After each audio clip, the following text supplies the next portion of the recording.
Espace Guinée. Chaque soir, les experts de la société civile, artistes ou chefs d'entreprise se retrouvent pour défendre leurs convictions sur 3 sujets d'actualité.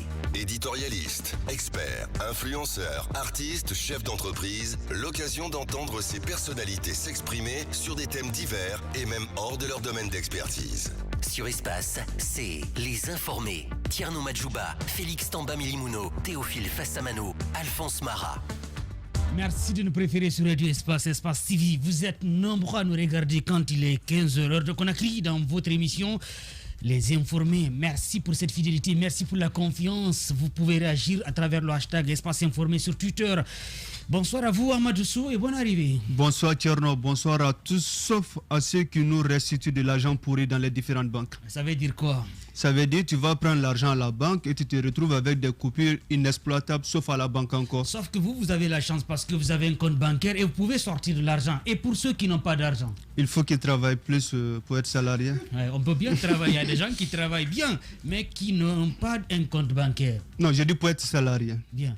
Bonsoir à vous, Malouka Kamara, et bonne arrivée. Merci beaucoup, bonsoir à toi et bonsoir à tous. Sinon que pour te répondre, je pense que la meilleure façon c'est de compter et puis remettre, voilà, ça sera remplacé à l'immédiat. Je te vois venir. Je te vois Son mari n'est pas loin de là. Voilà. Il n'est pas loin de là. Il n'est pas loin. Félix Milimono, bonne arrivée. Bonsoir Harry, bonsoir à tous. Très bien habillé. J'ai besoin d'avoir une forêt sacrée par Ok, d'accord, je vais. Tu peux même enlever et me donner, c'est possible. Je serai ton point focal. Voilà. En forêt. J'ai des contacts là-bas. Si tu en veux, il n'y a pas de problème. On peut bien voir ça à l'hôtel Nimba de Zérékoré. Parce qu'à un moment donné, j'étais là-bas, j'avais acheté, mais quelqu'un d'autre m'avait demandé, je l'avais donné cadeau offert. Bon, tu peux faire comme moi. Tierno, ça si tu me permets, il n'y a que les forestiers de Conakry qui ont les palais. Ceux qui sont de la forêt sont toujours en bonne santé. D'accord. Ça, c'est ma première information. Il ne faut pas généraliser. Il n'y a pas un fait sans exception. Quand même. Voilà, c'est important de rappeler. C'est pourquoi j'aime trop Madiou. Ouais, je suis direct quand même. Chiplo, bonne arrivée. Merci Madjou et bonsoir à tous. Je veux juste dire à Malouka, quand le montant est consistant, comme le salaire bien sûr de Amadou, c'est pas facile de compter tous les billets un à un pour voir qui est celui qui est pourri et celui qui ne l'est pas, donc c'est chaud. Il n'est donc pas n'importe qui en tout cas, pour ne pas pouvoir finir. Non, je suis d'accord avec toi.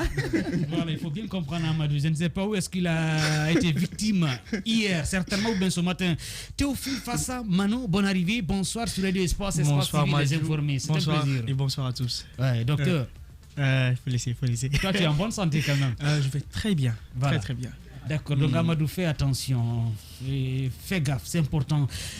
À la régie, nous avons Jean-Marie Dembadouno, Mafata Sano, Melika Sita, Ibrahima Souri 5 Souma.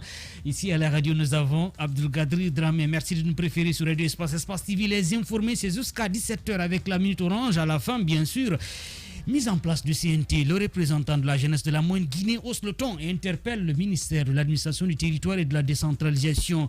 Boubacar Diallo, qui avait été désigné contre de la Moyenne Guinée, s'est vu écarté du CNT. Comment en est-on arrivé là? Comment a-t-il accueilli cette nouvelle? Qui l'a remplacé? Autant de questions. D'ailleurs, il n'est pas le seul dans certaines régions aussi du pays. Les représentants qui avaient été désignés à travers, bien sûr, un vote, seul celui de Farhana qui a été visiblement représenté, celui de Zérékoré. Les autres régions, leurs représentants ont été écartés au compte de certains qui n'ont même pas candidaté. Oui, pourquoi? Au niveau du ministère de l'administration du territoire, il va falloir quand même communiquer et informer l'opinion sur ce choix et sur ces critères. C'est important, on ne peut pas vouloir d'une doctrine et renoncer à ses principes. Force doit rester à la loi, surtout quand on est jeune comme Mori Kondé. Il est important qu'on soit un modèle. Autre menu de cette émission ce soir sur Radio Espace, le chef de cabinet du ministère de l'Enseignement supérieur et de la recherche scientifique, Amidouba, et de l'innovation, bien sûr, parce qu'on a rajouté Amidouba est notre invité ce soir chez Les Informés. Bonsoir, monsieur Amidouba, et bonne arrivée sur Radio Espace. C'est un plaisir de vous retrouver. Bonsoir, monsieur Ba, bonsoir à tous. Un plaisir partagé. Bien. Vous étiez au Canada, vous étiez à un moment donné vice-président de l'Association guinéenne du Canada. Et vous êtes de retour au pays. Désormais, vous êtes la 3e personnalité du ministère de l'Enseignement supérieur. Vous êtes en Guinée. Est-ce que ça a été facile le choix de revenir? Ou bien c'était un choix pour vous? Ou bien c'est de là-bas le décret est tombé? Bien, donc merci beaucoup pour la question et pour l'invitation. Comme vous l'avez dit, on se retrouve. Je voudrais profiter de ça pour vous dire merci. Parce qu'aujourd'hui, c'est la jeunesse qui est en avant. Et cette jeunesse, c'est dans tous les domaines, que ce soit dans le domaine de la presse, des médias. On a vu au niveau du gouvernement qu'il y a vraiment du sang jeune qui est en train d'émerger. Donc, pour revenir à votre question, le choix n'est jamais facile. Je ne sais pas si je peux me permettre. Ouais, allez-y. Le choix n'est jamais facile dans le sens où, quand on quitte la Guinée et qu'on va à l'extérieur, notamment on fait plusieurs années à l'extérieur, on y fonde une famille, on a un cadre professionnel, on a des habitudes de vie.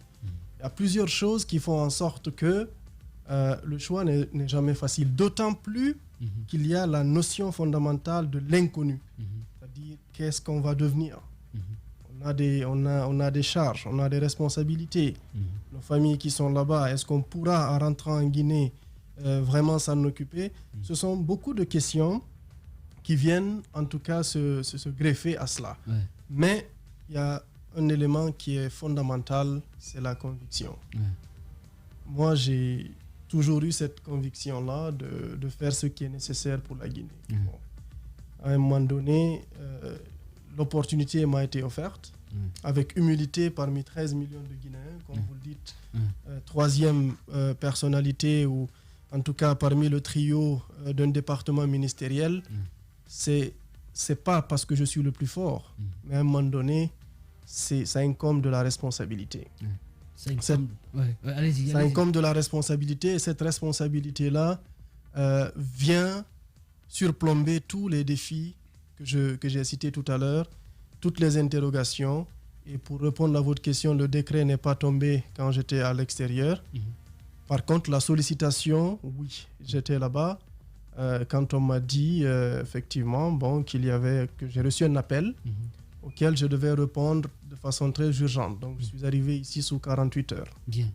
Et quand on sait que c'est un ministère aussi stratégique, le ministère de l'Enseignement supérieur et de la Recherche scientifique et de l'Innovation, il faut bien rajouter Amadou Sow. C'est ça, vous avez répondu à l'appel à la diaspora, mais Hamidou Ba est-il un fruit de l'école guinéenne? Un fruit, oui. J'ai fait toutes mes études ici quasiment. En tout cas, la première grosse partie, je l'ai faite ici. J'ai étudié à l'université Gamal Abdel Nasser. J'étais à l'Institut Polytechnique, l'IPC. J'ai fait le CPC, j'ai fait Télécom là-bas, avant de partir en France. Donc, pour répondre à votre question, je pense que je peux me prêter ce mot-là d'être un fruit de l'enseignement guinéen. Ouais, Félix. Voilà, vous êtes aujourd'hui de retour et vous êtes chef de cabinet dans un ministère très stratégique et très technique. Comment ça se passe, l'adaptation sociale et professionnelle? C'est vrai que l'intégration, voilà, en fait, il y a un paradoxe que je viens de comprendre, c'est que il est d'autant plus difficile de quitter la Guinée pour aller à l'extérieur que l'inverse. Ah bon? Ouais. Quand on revient, c'est encore plus difficile de temps en temps. Parce qu'il y a des valeurs, il y a des modes de vie qu'on avait perdus, qu'il faut rattraper, justement pour ne pas que ce mode de vie social-là, qu'on soit qualifié ou catalogué. C'est vraiment une réinsertion. Même si ces valeurs-là, au fond, on ne les perd pas. Parce que ce sont ces valeurs-là qui nous animent. Donc, au sein du ministère, la chance que nous avons, peut-être qu'on va revenir là-dessus, c'est que nous avons parlé de l'impulsion de la jeunesse aujourd'hui. Et le ministère de l'Enseignement supérieur, quoi qu'on en dise, quels que soient les défis qui sont au sein de ce ministère-là, aujourd'hui, c'est l'équipe, vraiment l'une des équipes la plus jeune du gouvernement. C'est une évidence quand même. C'est une évidence. Hier, vous avez vu la ministre ici, le secrétaire général non plus, c'est pas quelqu'un d'assez âgé, c'est vraiment l'équipe la plus jeune du gouvernement. Et ce qui fait que l'intégration devient parfois facile, parce qu'on conjugue par les mêmes verbes, on est sur les mêmes longueurs d'onde et puis on communique de la même façon. Ça, c'est un. Deuxièmement, il y a l'impulsion au niveau macro. Quand je parle de niveau macro, je parle du CNRD. On est dans une dynamique, cette dynamique de changement, d'inculquer des valeurs, de faire en sorte que les uns et les autres aujourd'hui, en tout cas, adoptent des comportements qui feront en sorte que cette culture du changement que nous voulons se fasse dans la douceur. Bien. Ce sont tous ces facteurs-là qui m'amènent à dire que l'intégration est aussi, sans pour autant, en tout cas, non des moindres, l'accompagnement de ma famille. Bien. L'accompagnement de la femme. Avant de revenir vers Théophile, si vous permettez, parlant de l'intégration, est-ce que depuis que vous êtes au sein de ce département, d'autant plus que c'est vous qui gérez le personnel, quand on est chef de cabinet, forcément on gère le personnel de l'administration de ce département, est-ce qu'il y a des gens qui ont tenté de mettre les bâtons dans les roues, d'autant plus que vous êtes très jeune et pourtant vous trouvez des gens qui sont plus âgés que vous? Vous êtes diaspora en plus. Même s'ils n'aiment pas qu'on les appelle diaspora, ceux qui viennent de l'Occident. Ils ont raison parce qu'ils sont guinéens au même titre que nous. Bien. Voilà qui est bien dit. En tout cas, comme je le disais, il y a une nouvelle dynamique. Cette nouvelle dynamique est impulsée au plus haut niveau. Ce qui fait que, moi j'ai été nommé par décret, j'ai pris fonction le 8 décembre. Donc ça fait un peu plus d'un mois depuis que je suis là. J'avoue qu'à date, les choses se passent bien. Ça se passe bien dans le sens où les bâtons dans les roues dont vous parlez, peut-être que ça viendra, mais cette jeunesse-là n'est pas un frein à cela. Et laissez-moi vous dire que le hasard n'existe pas. C'est-à-dire, si on est là, c'est peut-être parce qu'on est capable d'identifier ces choses-là, de les voir venir et peut-être de dire ce qu'il faut dire, quel que soit l'âge qu'on a. Bien. Donc, Hamidou Ba, chef de cabinet du ministère de l'Enseignement supérieur et de la Recherche scientifique. Théophile Fassa Manou. Le ministère de l'Enseignement supérieur, Félix l'a mentionné, c'est pas quand même un petit travail. C'est là où on forme les élites de demain, ceux qui, dès qu'ils sortent, vont prendre les rênes du pays. Dans votre intervention, vous mentionnez cet inconnu dans lequel vous venez. D'accord? Et je vais m'accentuer plus sur le ministère même de l'enseignement supérieur et de la recherche scientifique. Un très vaste domaine. Après vos études, ici et là-bas, quel est l'état des lieux depuis votre prise de fonction au niveau de ce gros ministère qui regorge de plein de boulot? Qu'est-ce que vous y avez constaté? Bien. Donc, le côté personnel, dans l'institution même. Très bien. Merci beaucoup, M. Théophile. Effectivement, quand on parle de l'enseignement supérieur, c'est quelque chose d'assez gros. Assez gros dans le sens non seulement de la structuration du ministère en lui-même, mais aussi dans le sens du poids de la responsabilité. Vous avez parlé que c'est le ministère là vous avez dit que c'est ce ministère qui forme l'élite. Quand on a le poids de cette responsabilité, c'est énorme. Donc l'état de lieu, comme vous l'avez si bien peut-être constaté à travers les journées de concertation, à travers les tournées, globalement, il y a deux aspects. Il y a l'aspect formation, programme, structuration. Qu'est-ce qu'on trouve? Aujourd'hui, qu'est-ce qu'on fait à l'enseignement supérieur? On forme une élite. Cette élite-là, elle est destinée à quoi? À intégrer le marché de l'emploi, à être compétitif. Mais aujourd'hui, est-ce que ces étudiants-là, qu'on forme au sein de nos différentes institutions d'enseignement supérieur, répondent à ce b.a.-ba? Question. L'autre question qu'on se pose, c'est au niveau infrastructurel, au niveau du cadre de vie des gens. Vous avez parlé d'inconnu, mais je voudrais revenir sur le fait que l'inconnu dont je parle, ce n'est pas l'enseignement ou le système universitaire. Je connais très bien le système guinéen, je connais le système français et d'autres. L'inconnu dont je parlais, c'était le fait de passer une dizaine d'années à l'étranger et de revenir, donc c'est sur le plan personnel. Mais sur le plan aussi du développement infrastructurel, du cadre de vie, on se dit, d'accord, nous voulons que nos jeunes fassent ceci, fassent ceci, fassent ceci et qu'ils soient ceci ou cela. Des ingénieurs en informatique, des cadres de recherche, etc., sans pour autant qu'il y ait un cadre de vie adéquat. Comment voulez-vous, par exemple, je donne mon exemple. J'ai quitté ici, j'étais en télécommunication. Je pars en France, j'intègre une licence en électronique, électrotechnique automatique. Je n'avais jamais fait de l'électronique, jamais touché un ordinateur. Pas de pratique. Dans le sens vraiment du terme, quoi. C'est pas venir simplement prendre une photo devant un clavier, c'est différent. Ou d'aller apprendre du bureautique, un Word, Excel, comme ce qu'on nous vend ici. Quand on dit un électronicien, un informaticien, c'est quelqu'un qui va dans le back-end. On n'a pas fait ça. Donc il y a ce déficit-là. Non seulement on veut que nos étudiants soient les plus brillants, mais de notre côté, ils n'ont pas ce sur quoi s'appuyer pour être parmi les plus compétitifs. Bien, les infrastructures, les équipements, c'est qui est très important aujourd'hui parce qu'il y a ces bâtiments, ces institutions qui sont délabrées, mais aussi il faut équiper ces institutions, surtout les institutions d'enseignement technique. Chiplou. Sur le plan personnel, on va revenir peut-être un peu en arrière. Vous avez dit qu'on vous a appelé en toute urgence pour venir donc servir la nation.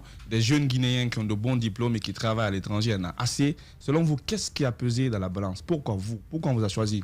Est-ce qu'on vous a dit après pourquoi on vous a choisi? Ou bien après, vous avez une idée de ce sur quoi? Pourquoi on vous a choisi vous, quoi, selon vous? Est-ce qu'on vous a dit après? Mais ça, c'est une question que je pourrais vous retourner. Non, pourquoi moi? Effectivement, peut-être qu'on vous a dit après lorsque vous êtes venu. Je comprends. Bien sûr. Est-ce que c'est du fait que vous êtes bien diplômé ou bien c'est parce que vous avez été vice-président de l'Association des Guinéens du Canada, d'autant plus que c'est une grande association. Le Canada, il y a beaucoup de Guinéens. Ou bien c'est parce que tout seulement... Ou bien c'est parce que quelqu'un vous a proposé. Ouais.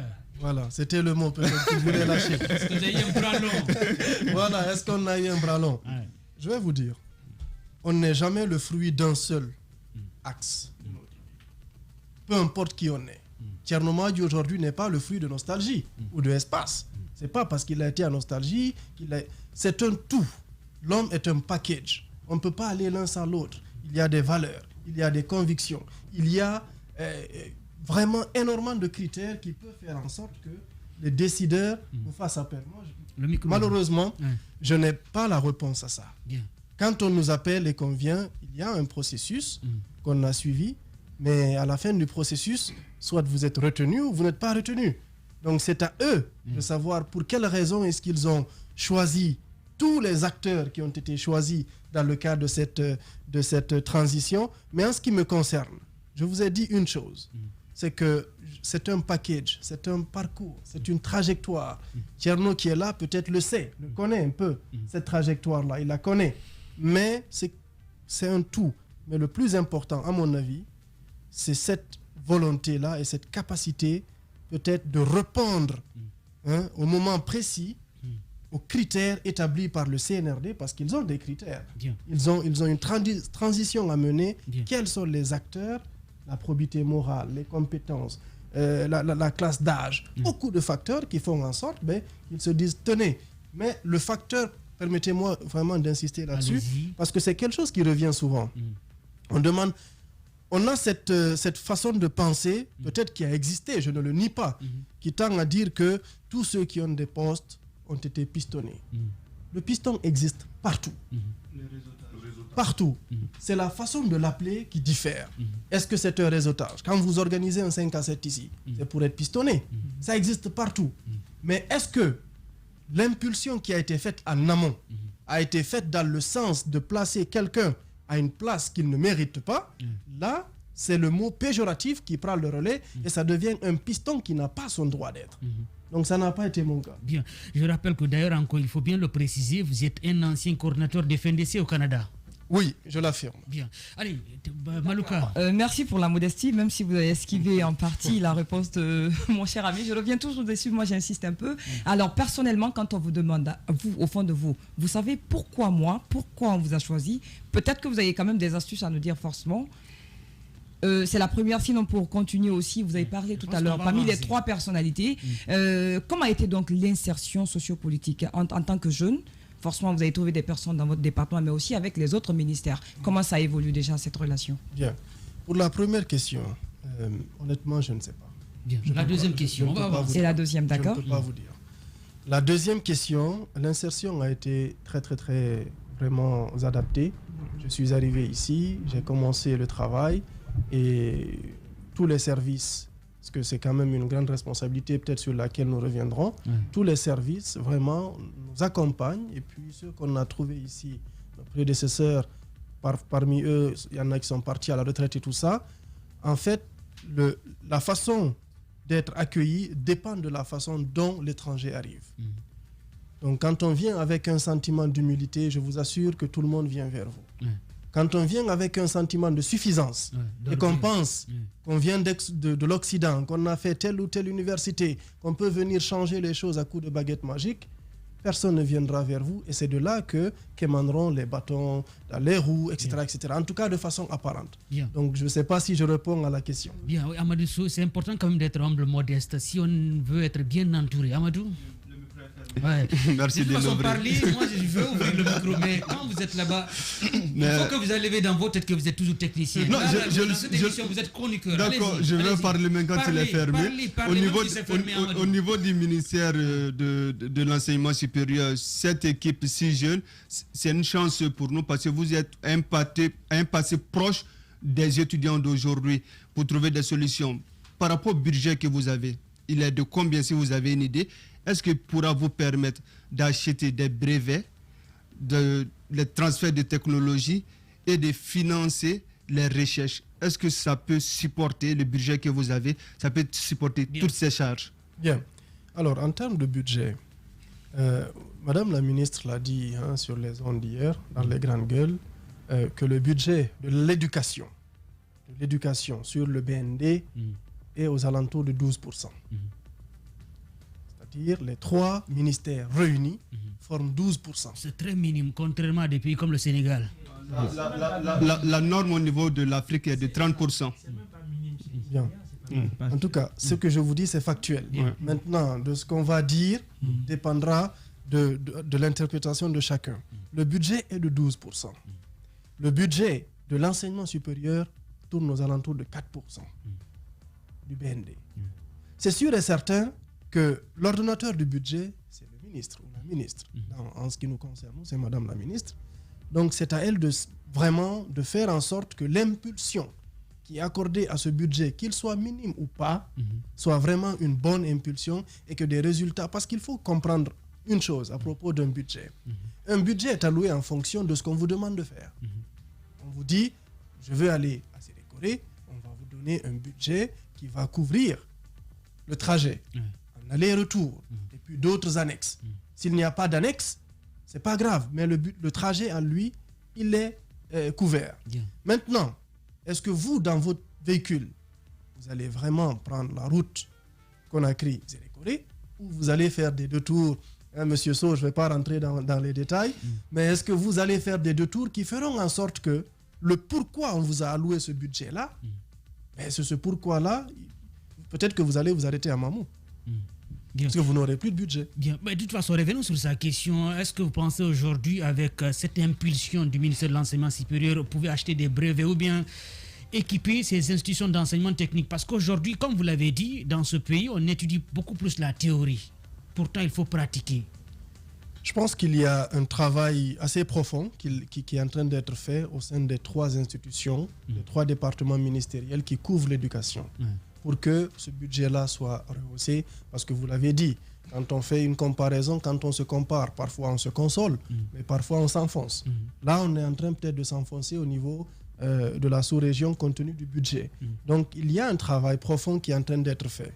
Encore une fois, M. Ba, le budget qui nous est alloué, peu importe le budget, émane d'une lettre de mission et de ce qu'on nous demande de faire. Et le plus important, c'est la façon dont ce budget-là est géré. Je parle de la gouvernance, de l'éthique, de la bonne allocation et du bon chemin pour permettre de faire un suivi par rapport à ce budget-là. Donc, pour acheter des brevets, des bus, etc., tout dépend, bien entendu, de l'ordonnateur et de l'impulsion, mais avec une rigueur, une transparence, une éthique.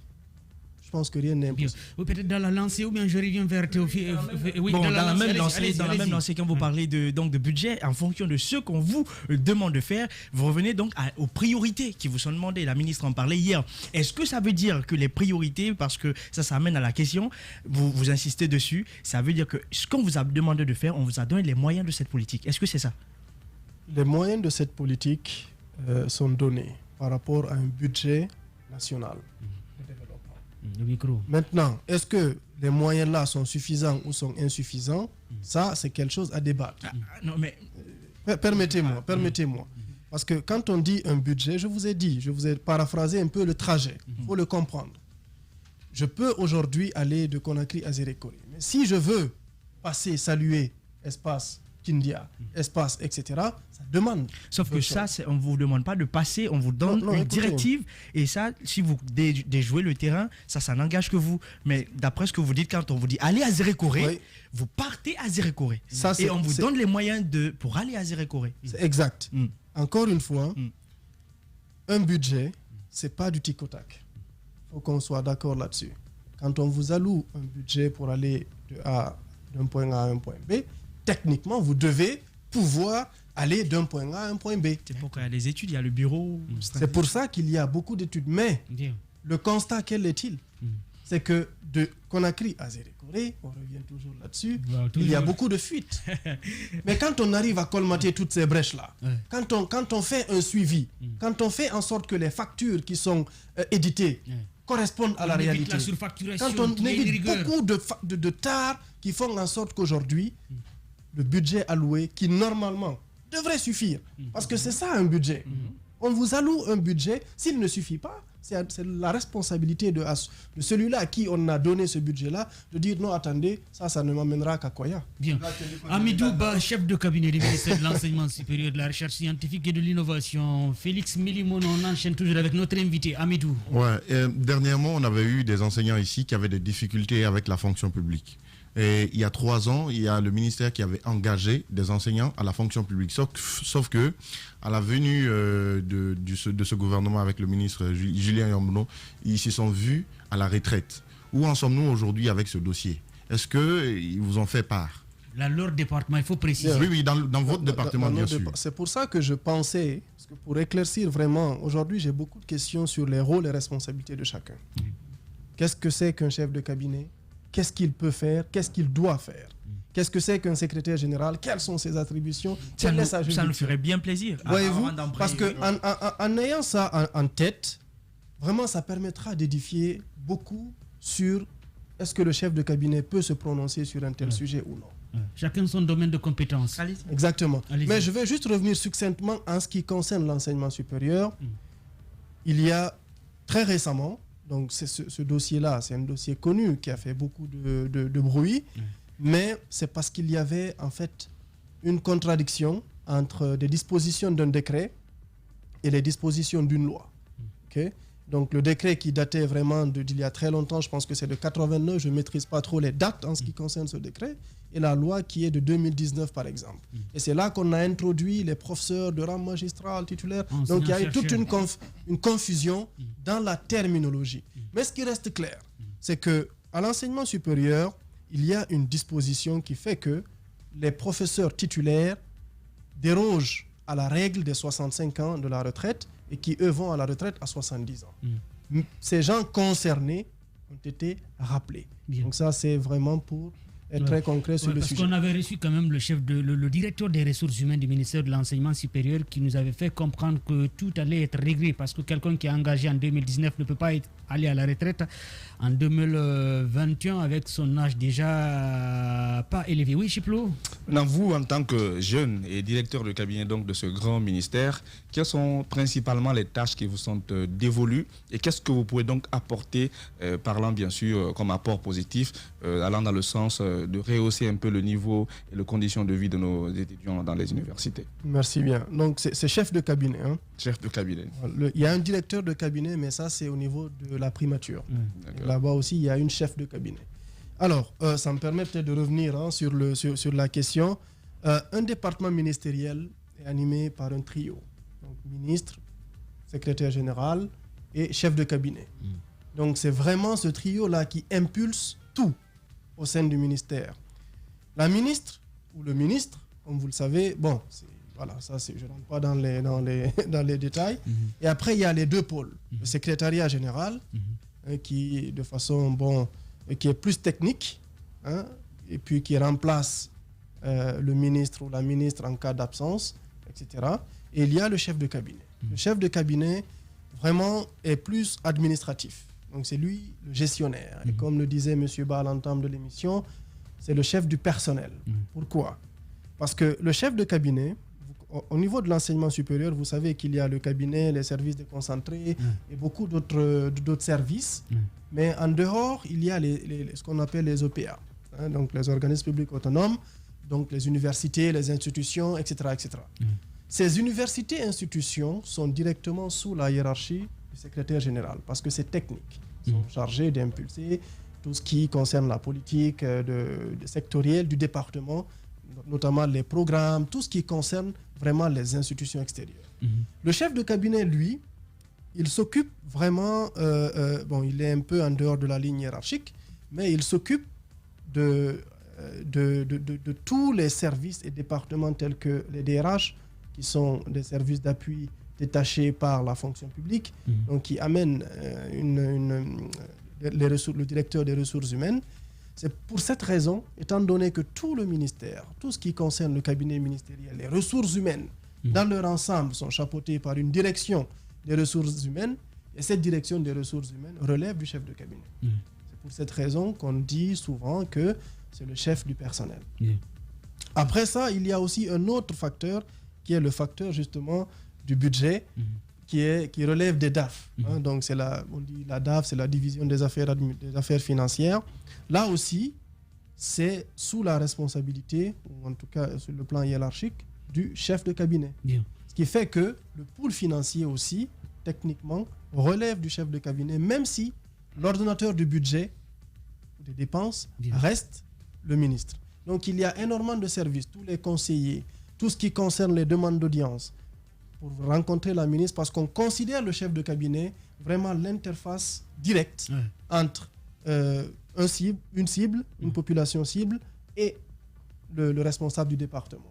Donc tout ce qui concerne aussi toutes les demandes qui entrent dans un ministère passent par un circuit. Et le circuit commence par le cabinet du chef de cabinet qui lui examine la requête et puis la diligente en fonction des services concernés. Si ça concerne des sports, là on dirige vers le service des sports qui lui remonte au chef de cabinet. Et s'il y a des décisions qui doivent être faites, on prend ça avec la ministre, etc. Donc c'est un peu le pilote, c'est lui qui est chargé de l'animation du département dans tous les sens. Le secrétaire général s'occupe de l'aspect technique. Il est chargé vraiment de veiller à ce que les programmes dont vous parlez, tout ce qu'on a organisé ici, parce que si vous l'avez remarqué lors des JDC, notre secrétaire général, Dr Fassine Conté, qui est un homme très brillant, c'est lui qui a piloté un peu le comité scientifique composé du BSD, et le BSD aussi, qui est le bureau de la stratégie et de développement, qui est commun, qui se trouve dans chaque département ministériel, relève aussi du chef de cabinet. Donc c'est pour vous dire que les deux, pour résumer, l'un a l'aspect plus gestion administrative, animation, l'autre est beaucoup plus technique. Mais en cas d'absence du ministre ou de la ministre, c'est le secrétaire général qui représente. Et en cas d'absence du secrétaire général, c'est le chef de cabinet qui gère. C'est ça? Bon, ça dépend. Allez, Amadou, rapidement. En français facile, le chef de cabinet. Ce sont des cours que nous sommes en train de donner, même si nous, je sais que Théophile maîtrise tout ça, Félix, voilà, c'est important. Voilà. Les informer, c'est important. Voilà. En français facile, c'est comment on appelle, c'est l'agenda du ministère. Revenons, vous avez dit au préambule qu'il n'y avait pas de hasard. Sauf que vous avez commencé par une première crise avec les étudiants guinéens. Où en sommes-nous? C'est pas un hasard. C'est pas un hasard. J'ai été étudiant. S'y attendre. Non, en fait, même pas s'y attendre, monsieur Ba. C'est que, vous savez, le ministère de l'enseignement supérieur, pourquoi on dit que c'est un ministère chaud? C'est parce qu'on gère directement, c'est-à-dire la population, l'échantillon de la population la plus, c'est-à-dire exposée à un cadre de vie médiocre, excusez-moi du terme. Je parle des enseignants. Quand on regarde la situation des enseignants, franchement, ça nous donne un peu à réfléchir, quoi. Leur mode de vie, leurs conditions de vie. Quand on voit les enseignants et qu'on sait ce que devrait être un enseignant, la place qu'un enseignant devrait avoir, la fierté qu'un enseignant devrait avoir en transmettant le savoir, chacun de nous se fait son idée sur la question. Quand on prend les étudiants représentent l'élite d'une nation. Mais aujourd'hui, cette élite-là, malheureusement, elle est abandonnée. Pendant ce temps, il y a des disparités au sein de la société. Ce qui fait que leurs revendications, ce sont des revendications normales que nous-mêmes avions portées depuis très longtemps. Et c'est malheureux qu'aujourd'hui, ces mêmes revendications, parce que je vous donne une petite anecdote. Allez-y. En 2009, à l'époque du capitaine Dadis, moi-même, porte-parole de tous les étudiants de Gamal, à l'époque, 16 000, si mes souvenirs sont bons. Quand on a reçu le président ici à l'université Gamal, j'étais celui-là qui avait prononcé le discours à Gamal. Et quand on a reçu les jeunes, c'était une information pour eux. Parce qu'on les a reçus tous ici, quasiment au cabinet du ministère, pour leur dire vos revendications sont nobles. Mais la façon de faire peut-être, parce que pourquoi est-ce qu'on revendique? Pourquoi est-ce qu'on manifeste? On manifeste pour attirer l'attention de son interlocuteur. Mais si c'est ton interlocuteur qui va lui-même vers toi, à ce moment-là, écoute ce qu'on est en train de dire, juger les gens. Donc nous, fondamentalement, les étudiants, leurs revendications sont nobles. Bien. Vraiment. Et qu'est-ce qui est fait pour satisfaire leurs revendications? Parce qu'ils parlent des bus, ils parlent des bourses et autres. Qu'est-ce qui est fait? Ou bien c'est un moratoire également là-bas pour le moment? Non, mais il n'y a pas de moratoire. C'est que... moratoire de fait comme la justice. Non, y a pas, en fait, il n'y a pas de moratoire. Je vous rappelle simplement que, comme je l'ai dit tout à l'heure, la chance que nous avons dans ce ministère stratégique, c'est qu'il y ait des jeunes qui, aujourd'hui, regardez autour de nous. Hamidou, qu'est-ce qui est fait? Attendez, j'en viens.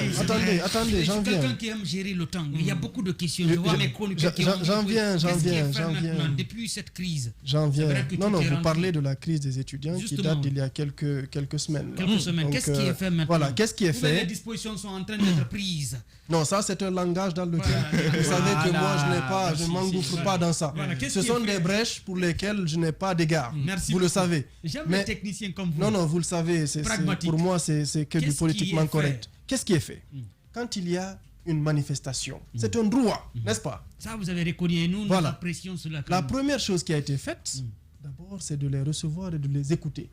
Au lieu de botter en touche tout ce qu'ils disent en disant « Ah, de toutes les façons, ça ne date pas d'aujourd'hui, donc vous n'avez qu'à attendre. » C'est différent. Le langage change. La façon d'approcher change, même si ce n'est pas du matériel. Et il faut qu'on apprenne à reconnaître qu'il y a des actions qu'on ne peut pas quantifier. Ces actions-là, c'est ça. C'est-à-dire, l'écoute d'abord. C'est la première chose.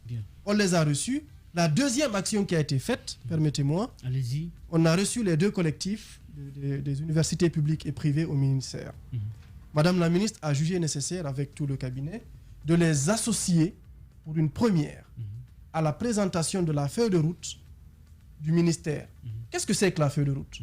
Un ministre est nommé.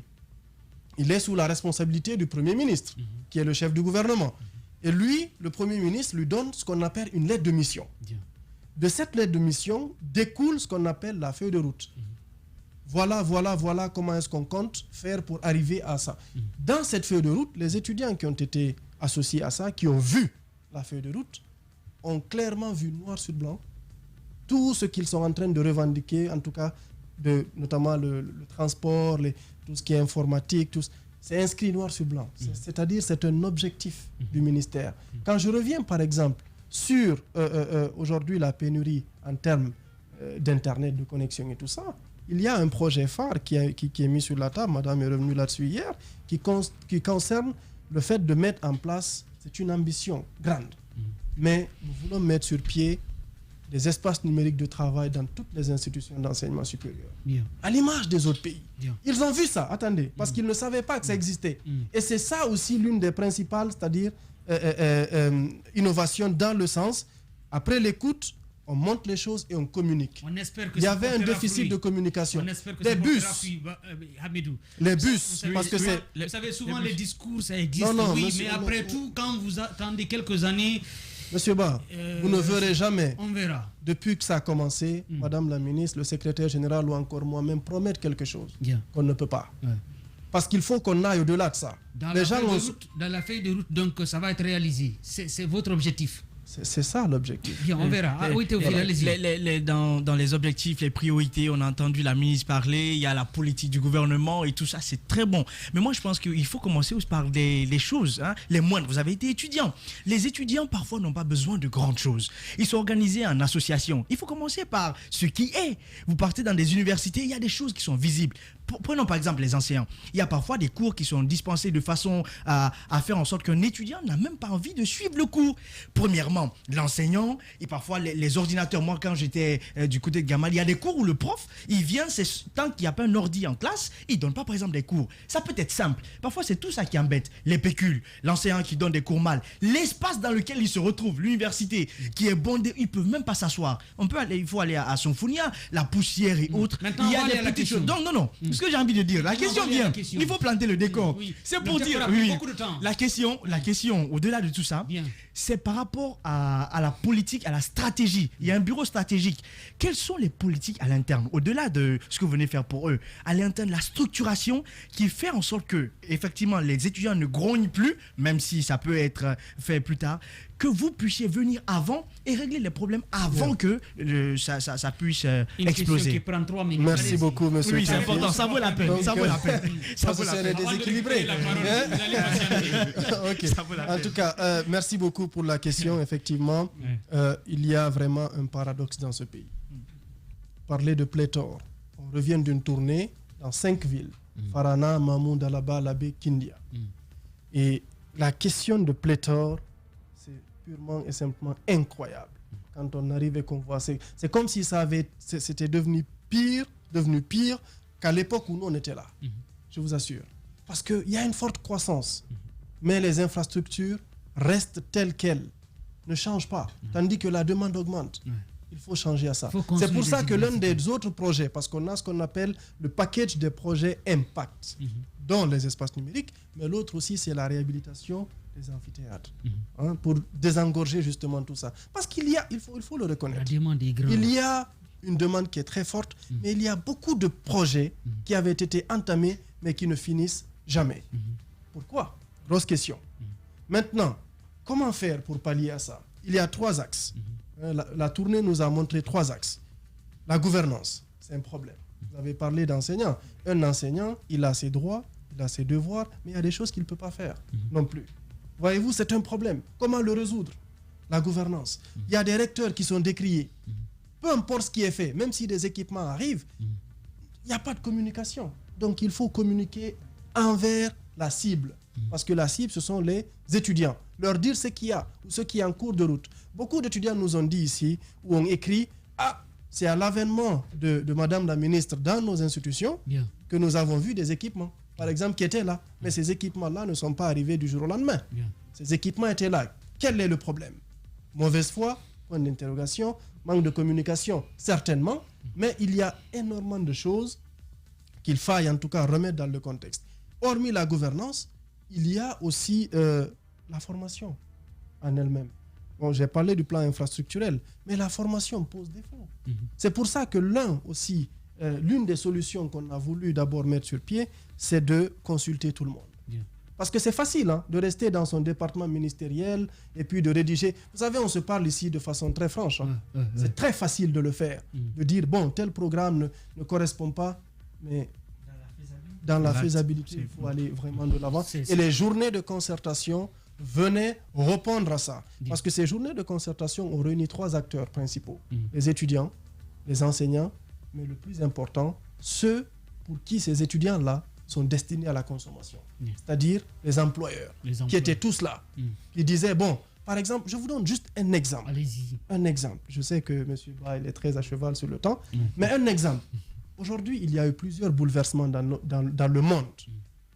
Bouleversements technologiques, sanitaires. Covid-19 a beaucoup impacté.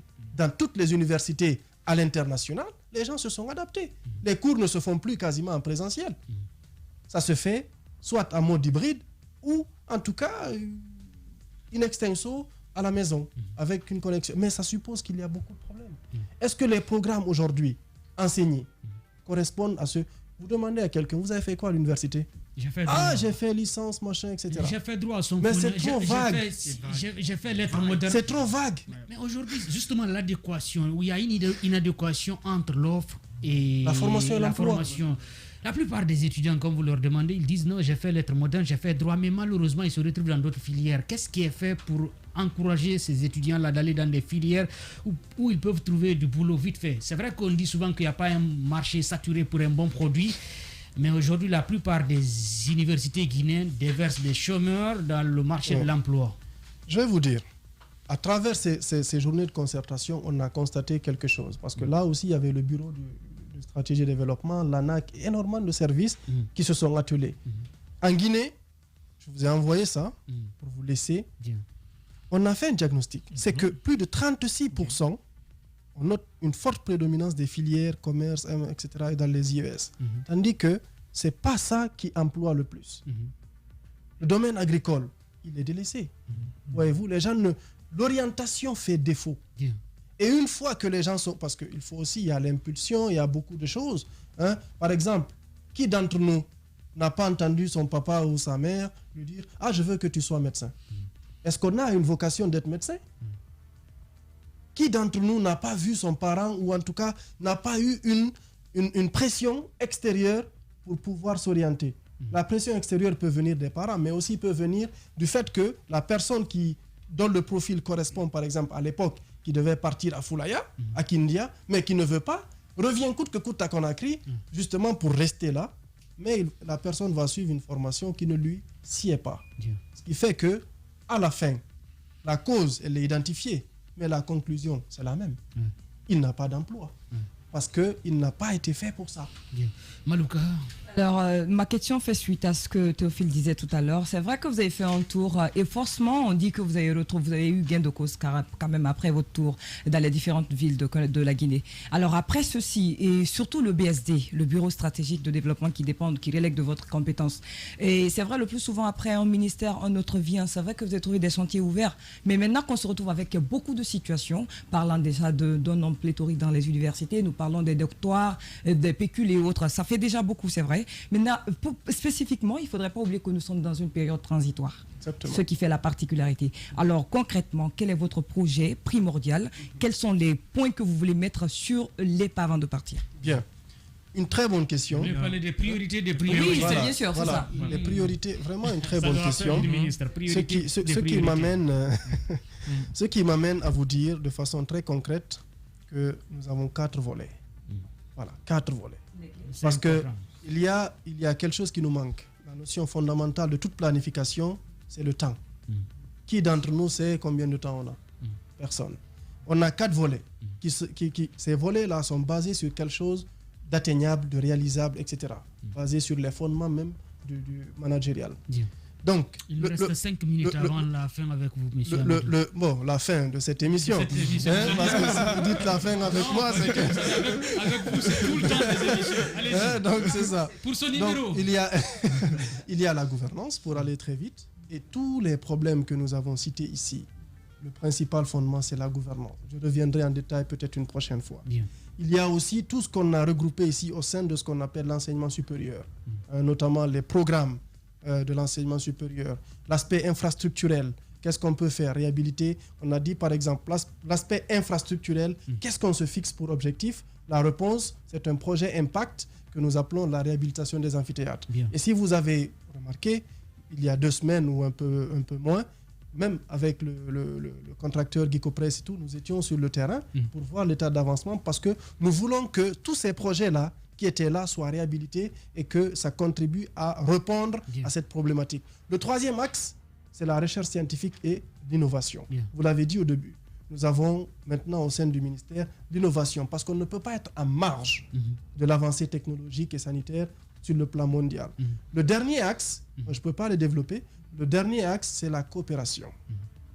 Qu'elle soit sur le plan africain ou international. Parce que malheureusement, beaucoup de nos universités aujourd'hui évoluent en vase clos, tandis que le monde s'ouvre. Il y a il y a pas mal d'opportunités que nous pouvons avoir avec des institutions à l'international qui ont réussi, qui peuvent nous faire en sorte aussi que nos institutions réussissent. C'est très important la coopération, ça ressemble un peu au projet de jumelage entre mairies. C'est important aujourd'hui parce qu'il y a ces universités en Pologne où tu peux étudier en Pologne et en même temps aller en France, continuer ou bien au Canada. C'est très important, oui. Erasmus. C'est un partenariat gagnant. Allez, Chiple, avant de revenir vers Amadou. Monsieur Ba, dites-nous, qu'est-ce qui explique le retard et même la faiblesse même des pécules et des bourses? Les étudiants sont à l'étranger, font des mois sans avoir leur pécule, leur bourse, et même ici à Conakry. Qu'est-ce qui explique cela? J'avoue que c'est vraiment une situation regrettable. Quand on dit bourse d'entretien, franchement, ça devrait tomber de façon régulière. Donc, qu'est-ce qui peut... Je ne sais pas exactement, parce que j'ai mes compétences. Il ne faut pas qu'on rentre dans... C'est le ministère qui gère ça. Il ne faut pas qu'on rentre dans la réponse obligatoire. Si on ne sait pas, il faut dire qu'on ne sait pas. Parce qu'il y a tout un circuit. Où est-ce que ça bloque? Moi, mais vous devez savoir, parce que des fois, les grèves, les manifestations, ça tourne aussi autour de ça dans les universités. Attendez. La subvention est payée, Mais pour qu'elle soit payée, il y a tout un circuit. Ok, il y a le ministère de l'économie et des finances qui rentre en compte, il y a le budget, il y a la banque centrale après, etc. pour le paiement. Il y a beaucoup de choses. Mais ce que je peux vous dire, c'est que c'est une question qui préoccupe fondamentalement cette nouvelle équipe parce que nous ne voulons pas vraiment que tous les problèmes que nous avons vécus avant, que vraiment sous cette humble responsabilité que nous avons, que ce soit les mêmes problèmes encore une fois qu'on nous rabâche. D'autant plus que Dr Diaka était directrice de l'Institut de Bokeh. Elle connaît comme elle voit les étudiants souffrent à l'intérieur du pays. Oui, allez, Amadou, dernière question. Feu Mohamed Yans Kamara disait, un diplômé d'une université, ce n'est pas celui qui connaît tout, mais celui qui est censé s'adapter à tout. Par rapport aux journées de concertation que vous avez eues, le dernier jour, il y a eu une 50aine de cadres du département, bien évidemment, qui sont allés à la retraite. Et il y a d'autres 10 personnes parmi eux qui ont reçu un titre symbolique avec Mambi Keïta, professeur Mambi Keïta à la tête. Pour les autres qui restaient, ont-ils reçu? En fait, on a fait ça justement pour redonner vraiment à ces professeurs-là. On ne peut pas les payer ce qu'ils ont fait pour la nation, mais on peut leur reconnaître ça, et de façon plus officielle qu'il ne paraît. Et il n'y avait rien de mieux indiqué que ces journées de concertation avec tout le plan médiatique qui était là. Donc il fallait déjà leur dire ça de façon symbolique. Maintenant, compte tenu du timing, on ne peut pas recevoir, il y a plus de 300 retraités au sein de l'enseignement supérieur. Tous ne sont pas à Conakry. Ceux qui sont à Conakry, ce n'est pas tout le monde qui a pu être présent. Donc nous avons de façon symbolique, c'est le DRH qui a piloté ça. Nous avons pris un échantillon 10 personnes, ou en tout cas 7 ou 8, je ne sais plus, 10 pour leur donner ça online, et les autres, leurs satisfecits ont été signés à tant de ministères. Donc ça a été même dit, ils pourront passer récupérer aussi cette marque humble de reconnaissance. J'aurais aimé vous donner la parole, Théophile, mais malheureusement, nous sommes pris par le temps. Merci beaucoup, Amidou, d'être passé ce soir dans cette émission chez Les Informés. C'est un plaisir. C'est moi qui vous remercie, d'autant plus que si ce n'est pas, comme vous l'avez dit, si ce n'est pas la fin avec moi. C'est pas la fin. C'est pas la fin. Il y a toujours cette connexion entre vous et nous. Merci beaucoup, Amidou Ba. C'était un plaisir et bonne chance à vous. Merci bien. Tout de suite, nos obligations commerciales. On revient juste après dans cette émission Les Informés sur Radio Espace avec le représentant de la Moyenne-Guinée qui devrait siéger au CNT mais qui a été écarté, tout comme d'autres jeunes. On en parlera juste après nos obligations commerciales sur Radio Espace chez Les Informés. Ce mois-ci, sur Sweet, c'est la Guinée qui prend le contrôle. Dans Sweet Month, Ansti Crazy.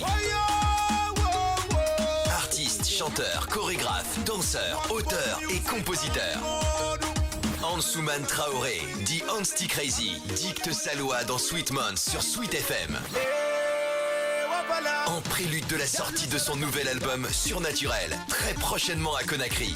Fort de créativité, Ansti Crazy, avec ce nouvel album comme un remède contre le stress et qui touche de nombreux aspects de la société, dont le vécu quotidien de l'artiste, désormais à l'assaut de l'international. Chaque mois, c'est la battle des hits sur Sweet FM Guinée.